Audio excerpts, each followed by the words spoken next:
Boa noite, seja bem-vindo ao Noite Informativa. Nas próximas 2 horas vamos trazer então um conjunto de notícias e debate aqui neste espaço. Para já abrimos com 2 tristes notícias.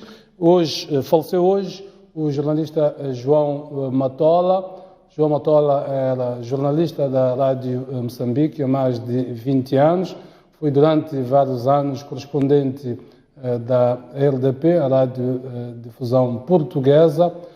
João Matola, então, deixa-nos hoje vítima de doença. Vamos, a qualquer momento, então, aprofundar esta notícia.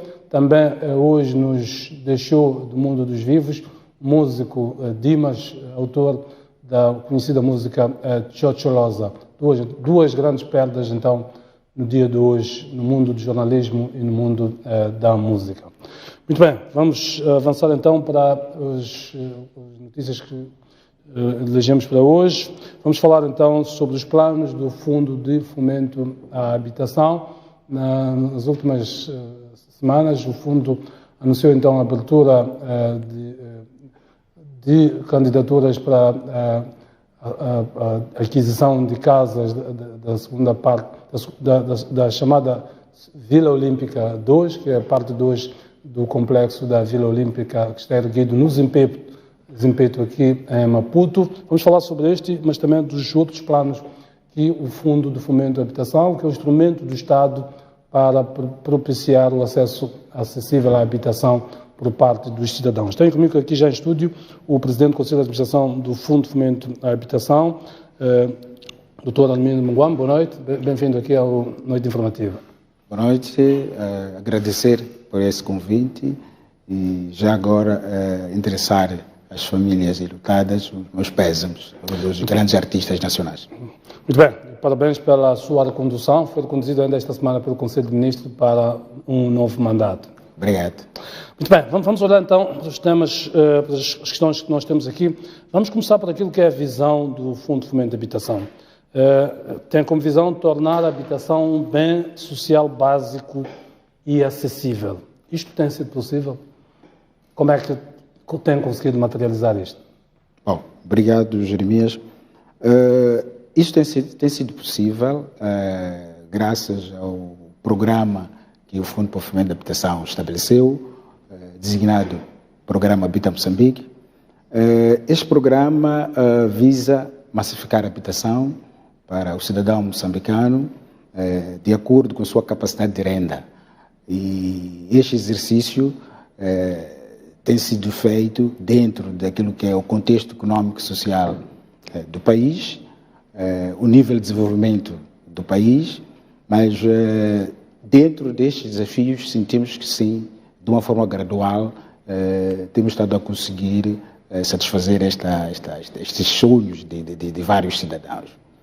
É importante, Jeremias, dizer que a questão da habitação, para além de ser vista do ponto de vista da dimensão econômica, tem que ser vista também da dimensão daquilo que é a capacidade de renda do cidadão moçambicano.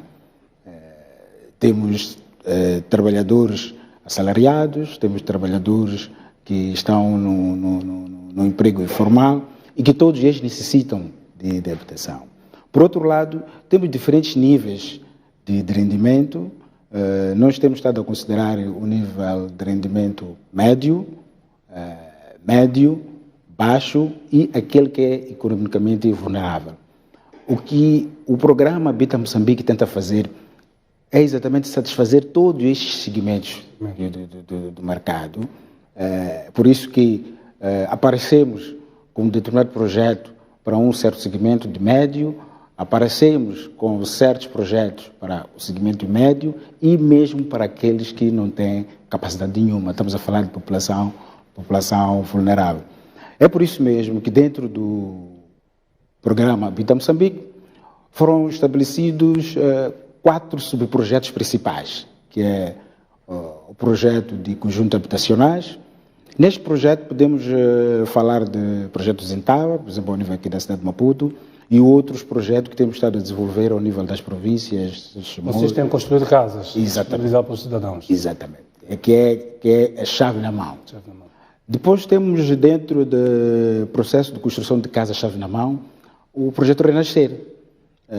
Este projeto visa satisfazer a população que tem um rendimento até 5 salários mínimos. É o da Catembe? É o exemplo da Catembe, que está a correr em Cabo Delgado, inclusive em Nampula. Temos também o projeto Melhoria. Dentro do programa, o projeto Melhoria visa essencialmente satisfazer aquele cidadão que não trabalha, tem uma casa precária e que é vulnerável, sobretudo, a calamidades naturais. Então, queremos criar resiliência a essas habitações. Então, temos também o projeto Melhoria, que visa essencialmente distribuir kits de material de construção. Por fim, temos o talhão infraestruturado, para quem quer fazer autoconstrução. Neste tipo de projeto, o que nós fazemos é parcelar a terra, puxar um ponto de água para o local, puxar também um ponto de energia para lá, para que, de forma gradual, o cidadão possa, por si só, construir a sua própria casa. Muito bem, vamos discorrer à volta de vários desses projetos. Já, quem é que pode ter acesso à casa? Muita gente se interroga, eu como cidadão quero aceder à casa, quais são os mecanismos? Como é que um cidadão, o que é que o cidadão precisa de fazer para aceder a uma casa? Bom, o cidadão, para ter uma casa, precisa candidatar-se a vários produtos que nós aqui acabamos de elencar, através das nossas delegações provinciais, através do nosso website, que é o www.ffh.gov.mz. Nós, de uma forma contínua, temos estado a recolher, digamos, aquilo que são as necessidades dos cidadãos. Mas, paralelamente a isto, nós temos estado a anunciar em todo o país todos os projetos que estão a ser lançados. Para efeitos dos requisitos, o cidadão precisa candidatar-se para o projeto que está de acordo com a sua capacidade de renda. Esta é uma questão muito fundamental. Portanto, se eu sei que estou dentro de um padrão de 5 salários mínimos, tenho que concorrer para um projeto Renascer, porque este se enquadra neste grupo salarial. Se eu me sentir capaz para aquilo que é um projeto de média renda, estou a falar dos Intavas, estou a falar de outros projetos que desenvolvemos ao nível do país, também posso me candidatar para esses projetos, desde que tenha o rendimento e reúna todos os documentos que nós sempre exigimos. Desde que foi criado o fundo, quantos cidadãos moçambicanos já beneficiaram de casa? Desde que foi criado o fundo, cerca de 14 mil. No país todo? E no país todo. Como sabe, o fundo completou no ano passado 25 anos da sua existência. Significa menos de 1000 casas por ano, nos 25 anos de existência do fundo. Exatamente. Isso esse é um dos grandes desafios que o fundo neste momento apresenta. Daí o desenho deste projeto do programa Habita Moçambique. Na sua essência é massificar a habitação. Portanto, a massificação da habitação requer, como deve compreender, mobilização de investimentos. Qual é a base de financiamento dos projetos todos que o fundo está a desenvolver? São fundos do Orçamento do Estado? Neste momento temos parte do Orçamento do Estado, temos receitas próprias, temos mecanismos de mobilização de recursos através de parceiros, assim como os financiamentos concessionais, assim como bancários. Quais são os modelos de negócio que o fundo adota em cada projeto que implementa?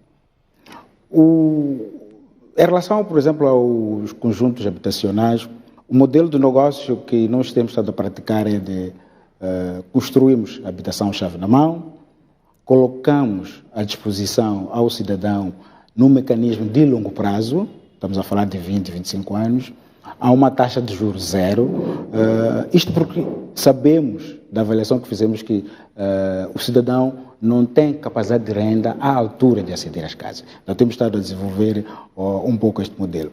Em relação ao projeto Renascer, por exemplo, o processo... Como é que gera receitas próprias? Como é que o fundo gera receitas próprias se vai mobilizar financiamentos, constrói as casas e coloca-as ao mesmo preço com que as vendeu, com que as construiu? É importante, é uma pergunta interessante esta. É importante referir que o objeto final do Fundo por Fomento da Habitação é promover a habitação social. Portanto, esta instituição, de por si, não visa o lucro, mas é tornar a habitação acessível para mais cidadãos moçambicanos. Portanto, o que nós estamos a fazer é, de ano a ano, mobilizamos recursos, investimos, colocamos as casas à disposição da população. Qual é a contrapartida dessa mobilização? E onde é que ela é feita? Instituições financeiras, doações, como é que é feito? Que tipo de contrapartida é dada a essa mobilização? Temos o Orçamento do Estado, não temos nenhuma contrapartida, é um investimento direto do Orçamento do Estado. Qual é o peso do Orçamento do Estado no conjunto Neste momento o peso anda acima de 50%, daquilo que são todos os investimentos que o Fundo tem estado a fazer. E já estão de 50%, onde é que vem? Os restantes 50% vêm da recuperação das receitas. Nós, ao colocarmos as casas à venda a longo prazo, temos uma prestação mensal que o cidadão tem estado a pagar, esta é uma parte. A outra parte, nós recorremos àquilo que são financiamentos concessionais, além dos nossos parceiros, que têm estado também a contribuir com projetos de habitação e por via disso, a parte das receitas que eles arrecadam é revertida para o Fundo de Habitação. Vamos falar então dos projetos que colocou, os assentamentos habitacionais. Quantos projetos de assentamentos habitacionais o Fundo está a desenvolver em todo o país? Nesta altura, por exemplo? Neste momento temos em Tete, temos na província de Niassa, temos em Cabo Delgado, na cidade de Pemba, iremos desenvolver dentro de breve na cidade de Maputo, no distrito municipal de Catembe, cerca de 400 talhões, e desenvolvemos recentemente na província de Sofala, no distrito de Dondo, cerca de 100. Portanto, é todo o país. Estão a ocorrer projetos desta natureza. Muito recentemente assinamos um memorando de entendimento com o distrito de Vilanculo e vamos colocar lá cerca de 400 talhões também. Portanto, é todo o país que nós temos estado a desenvolver esse tipo de projeto. Quando lançaram a segunda fase da Vila Olímpica, a Vila Olímpica 2, houve vozes que se manifestaram considerando que eram caras as casas. Penso que a prestação mensal é de 20 ou 25 mil meticais. Exato. Pode clarificar. E houve vozes logo que se manifestaram e perguntaram para que tipo de jovens é que se dirige, portanto, este empreendimento. Já vamos falar sobre este projeto. Quero olhar no global.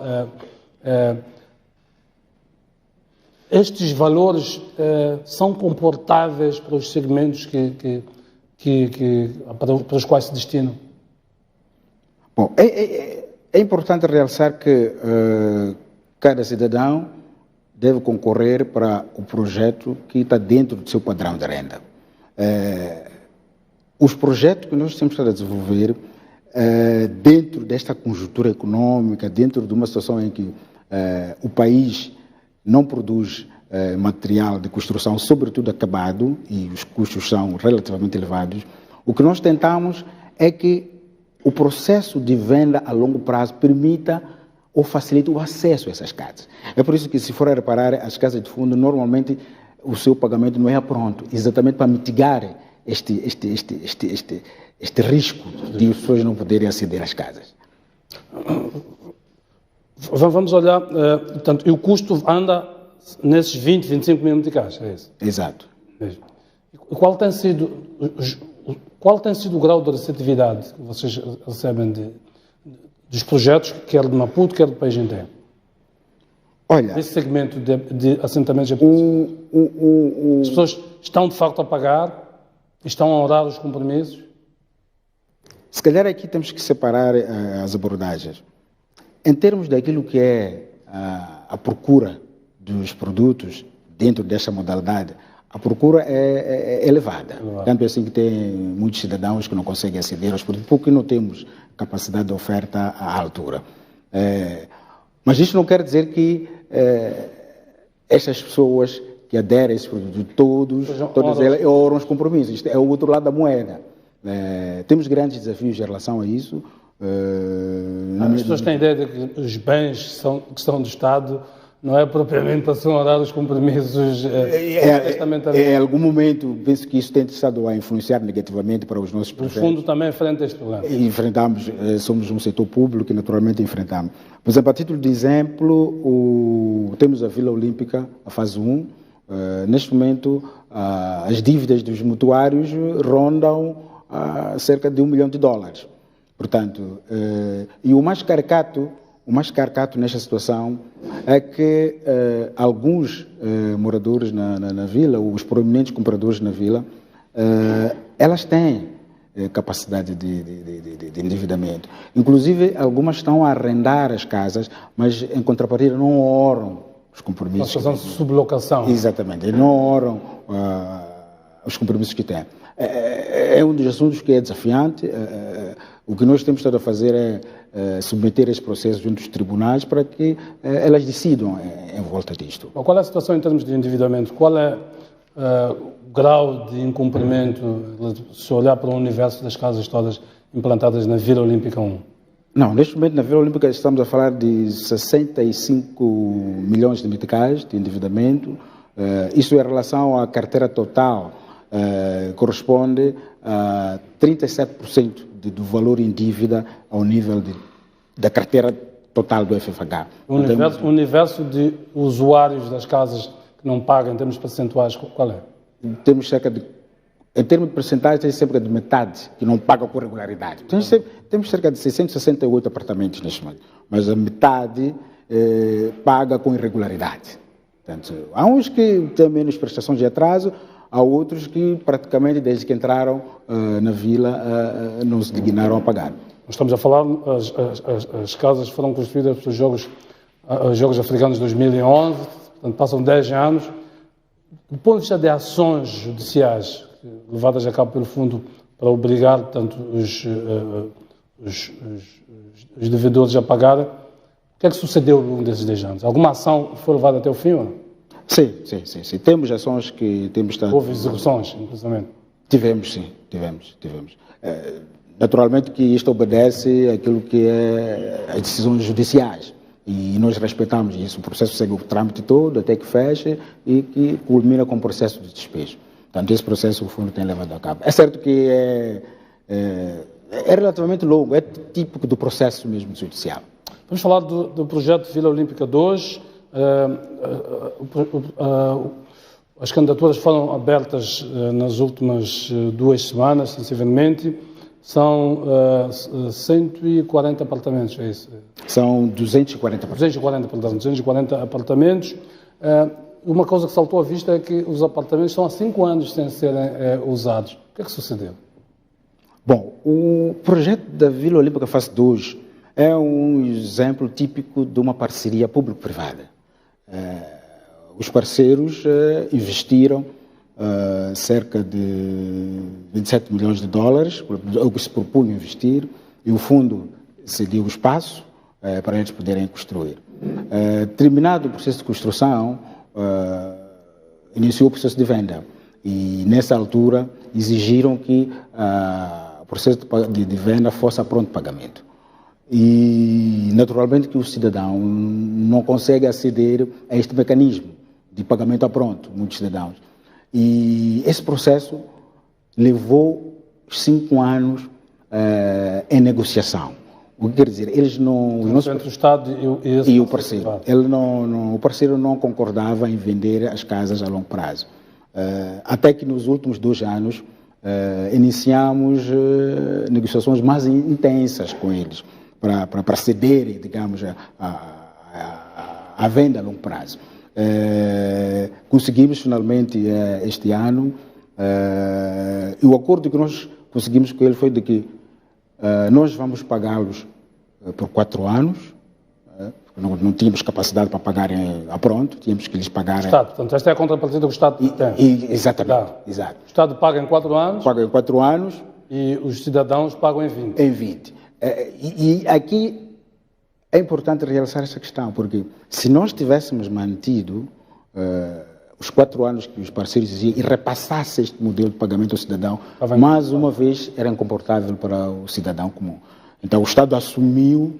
O que é que significa este esforço, esta assunção do Estado ponto de vista de esforço financeiro? Este esforço do Estado significa cerca de 18 milhões de dólares a desembolsar em cerca de 4 anos.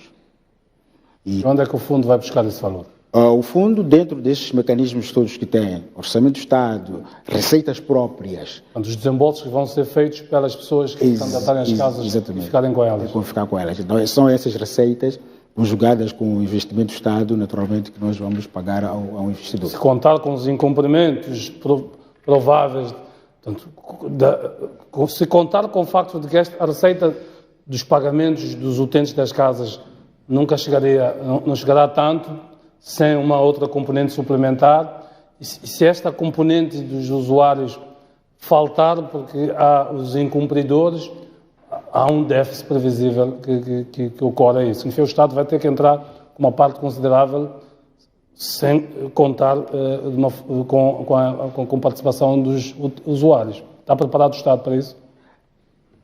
Jeremias, é uma questão muito interessante esta. Primeiro que, em função da experiência da Vila Olímpica 1, os da Vila Olímpica 2, apercebendo-se de que o crime compensa, poderão, muitos deles, durante estes 4 anos, faltar a palavra. E, portanto, o Estado terá de compensar esta falta junto do parceiro privado. É mais ou menos isso que estou aqui a projetar. O parceiro privado, pelo que percebo, não terá nada a ver com o facto de... Não terá uma relação direta com os utentes das casas, é isso?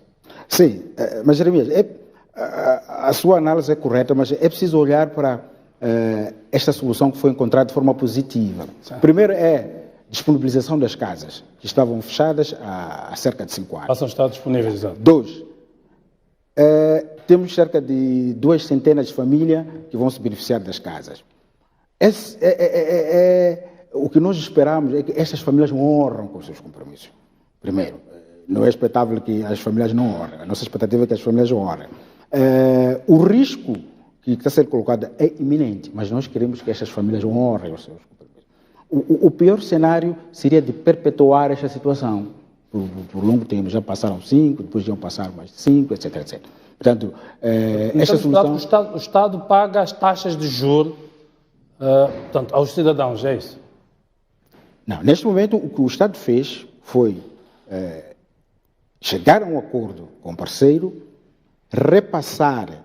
Portanto, na prática o Estado compra as casas. É como se comprasse. E é como se comprasse. E repassa essas casas ao mesmo custo ao cidadão. Portanto, não há aqui nenhuma margem.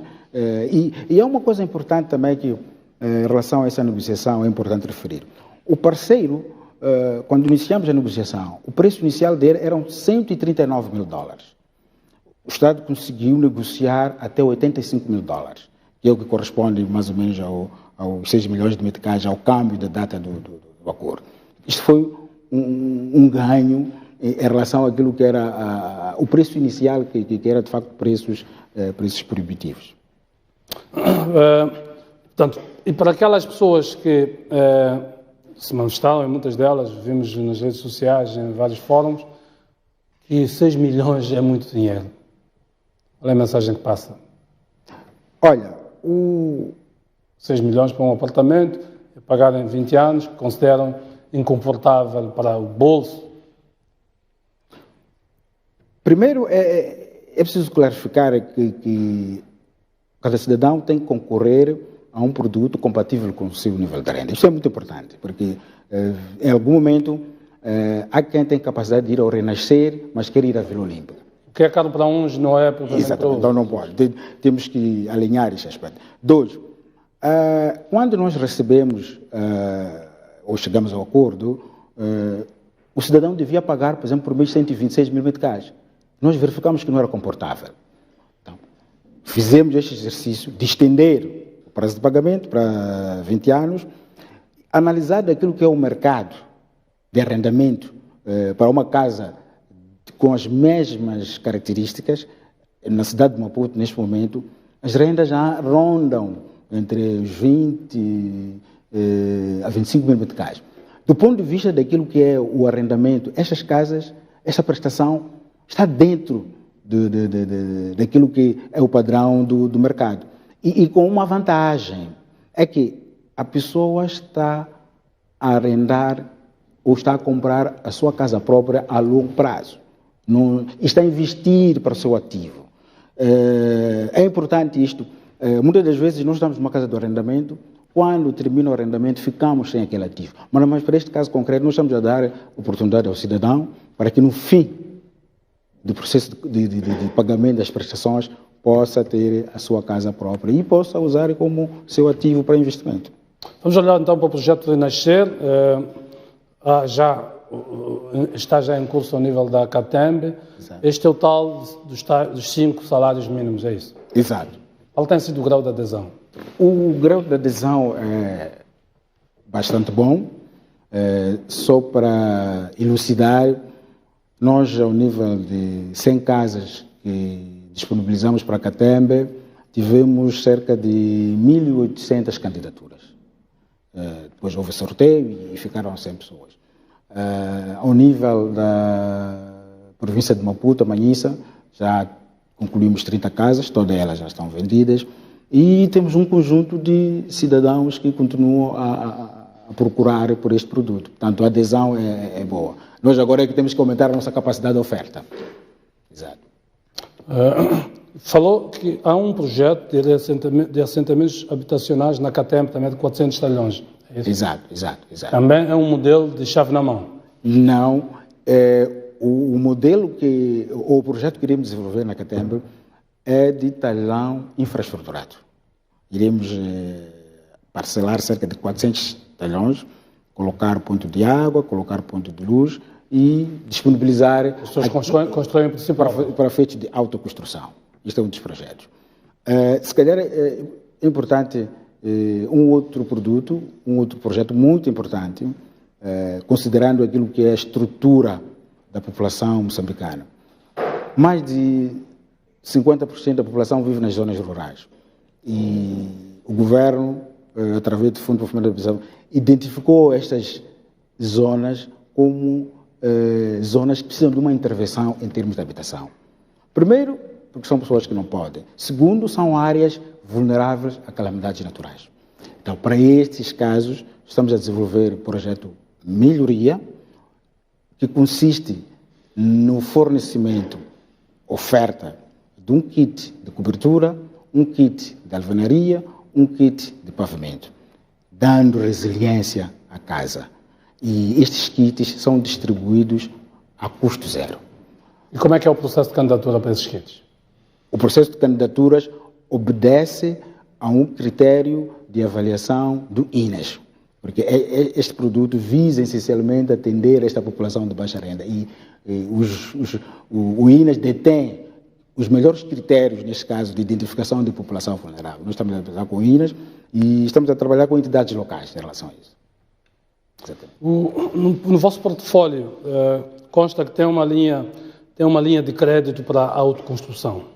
Como é que funciona essa linha? Bom, a linha de construção, este produto de autoconstrução funciona dentro dos mesmos mecanismos, que a pessoa candidata-se de acordo com o seu rendimento e recebe valor monetário. Neste momento, não estamos a incentivar muito este produto. Portanto, a pessoa recebe para a autoconstrução. Exatamente. Mas nós estamos a incentivar muito este produto, porque o que tem estado a acontecer é que o cidadão transforma este produto em crédito ao consumo. Exato. No lugar de... Concordem com os bancos. Exatamente. Então, nós não temos estado a incentivar este produto, mas ele obedece a todos os parâmetros iguais aos outros produtos. Também vi tem um crédito para reabilitação e conclusão e ampliação de casa própria. Como é que funciona isso também? É similar a isso que estamos aqui a explicar, é praticamente o mesmo. Volto a uma questão que eu tinha colocado. Há um cidadão que quer, há muitos jovens, quando se fala de habitação, muitos jovens sempre emergem a levantar este assunto, que muitas vezes não conhecem os mecanismos através dos quais podem candidatar-se a casas, tirando excepcionalmente situações como estas da Vila Olímpica 2, um e outro projeto que vai surgindo. Qual é a mensagem que deixa para essas pessoas? A mensagem que deixo é que nós temos a nossa plataforma, através do nosso website, que é o www.ffh.gov.mz, onde cada cidadão pode aceder, inscrever, indicar o tipo de produto que pretende. Inclusive, fazemos mais. Temos um campo onde o cidadão apresenta a sua capacidade de renda. E reorientam com base nisso. Exatamente. E inclusive os informais, porque existe, aproveito esta pergunta para dizer, inclusive os informais. É preciso dissipar esta dúvida. Todo cidadão moçambicano, independentemente de ele ser trabalhador informal ou informal, ele tem direito ao acesso à habitação. E o fundo está aberto para todos esses, dentro, naturalmente, da sua capacidade de renda e dentro dos produtos disponíveis. Como é que avaliam a renda, por exemplo, de um trabalhador informal, um trabalhador por conta própria? Normalmente, os trabalhadores por conta própria podem não ter empresa oficializada, mas normalmente têm uma conta bancária. Através dos extratos bancários? Exatamente. Ele, desde o momento que comprove que tem rendimentos médios, nós avaliamos e ele tem direito à casa. Portanto, não está excluído deste processo. Desde o momento que ele se aproxima ao fundo e que apresenta evidências de que pratica esta atividade de forma permanente. O projeto Zintava, a quantas é que está? O projeto do Zintava está neste momento na fase 2. Como devem saber, o projeto Zintava, no fim, na sua conclusão, terá ali cerca de 2.000 apartamentos. O que temos estado a fazer E quantos é que existem até agora? Neste momento vamos concluir mais 96 apartamentos, então, para constituir cerca de 160, e já está em curso um trabalho para o início daquilo que nós chamamos a terceira fase.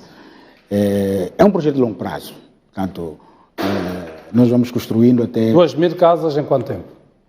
Estão a projetar? Daquilo que são as projeções que nós fizemos, é que dentro dos 3 anos tínhamos que ter cerca de 2.000 apartamentos concluídos.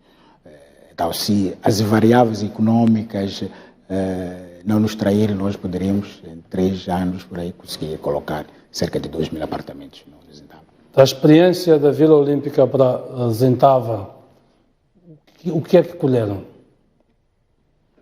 Colhemos experiências relativas, sobretudo, a incumprimentos. Esta é uma das questões. A outra tem a ver com convivência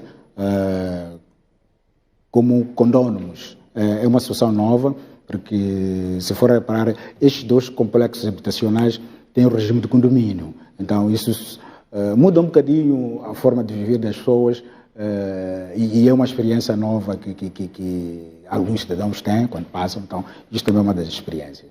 E por isso que estamos a incentivar, de facto, a criação de associações dos moradores para que possam criar uma convivência ao nível desses condomínios. Doutor Armindo Mungwambo, muito obrigado então pela sua presença aqui, por poder então esclarecer-nos sobre as questões que têm a ver com aquilo que é a atividade do Fundo de Fomento à Habitação. Muito obrigado pela oportunidade.